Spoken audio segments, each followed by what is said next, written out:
Hello, I'm Suzette Kuhn and I'm producing and directing Child Z. Child Z is an important new play because it's the first production to address the subject of child grooming and sexual exploitation in the UK. Just recently, the Children's Commissioner's inquiry into sexual exploitation by gangs and groups said that many people who should be protecting children from this crime remain in denial that it exists, which is why we think it's such an important production to happen. Hello, my name's Sarah Hehir and I wrote Child Z. I wrote the play in response to the arrest of 9 men in Rochdale in 2012. The men were found guilty of the grooming and sexual exploitation of young teenage girls.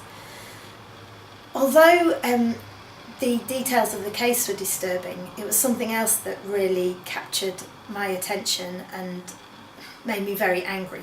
After listening to the interview with one of the girls on Woman's Hour, I realised that these girls had spoken out and they'd given their evidence again and again, and they'd been ignored by the authorities that should have been there to protect them and to listen to them.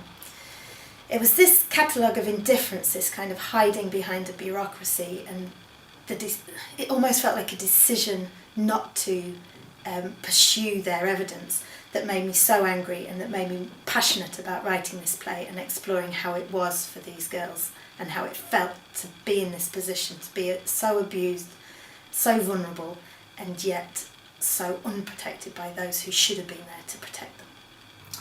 So back in November we held a very successful industry reading for the play, and that gained us quite a lot of support, and we'd just like to show you a very short film of why those people came on board to support us.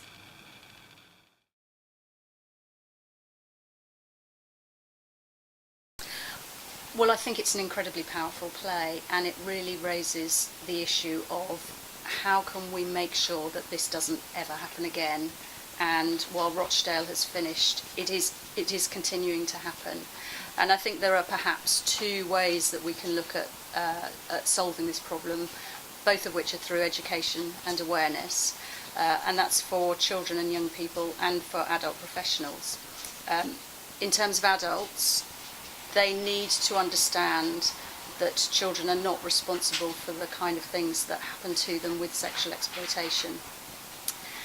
They need to understand that children who are sexually exploited are basically coming out of a war zone, and therefore they're not always likeable. They can be chaotic, they can be argumentative, they can be difficult to be with. But we must not forget that they are children, and we have a moral and a professional responsibility to look after them and to take care of them.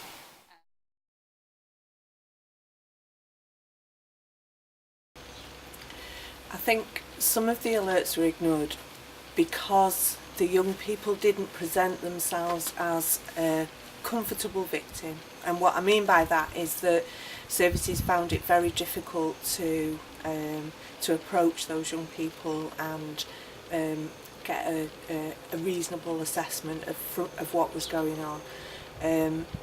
Services at that time really needed evidence from the young person themselves, and if that young person wasn't very forthcoming and didn't find it easy enough to talk to a police officer or to a social worker, that felt as though that was a good enough reason for those services to not take that any further. They were seen as being non-compliant or not engaging with services, so that felt as though that was enough for those services to stop and pull out.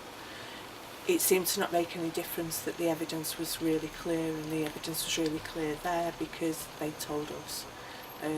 They'd made those disclosures. The disclosures were written down comprehensively. The evidence was really clear and it was there. We had a trusting relationship with some of those young people that meant that they were able to tell their story. Unfortunately, that never seemed to be enough for statutory agencies. That was really frustrating. That was very difficult. I think ultimately services have to be accessible for young people. They have to be able to be seen to be approachable.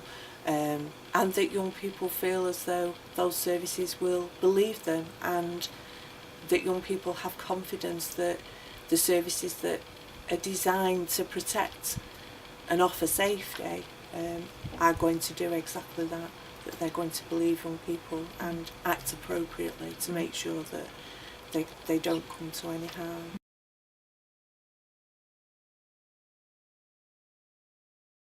I tried to chivvy people along to reach the conclusion that it was a subject that should be inquired into.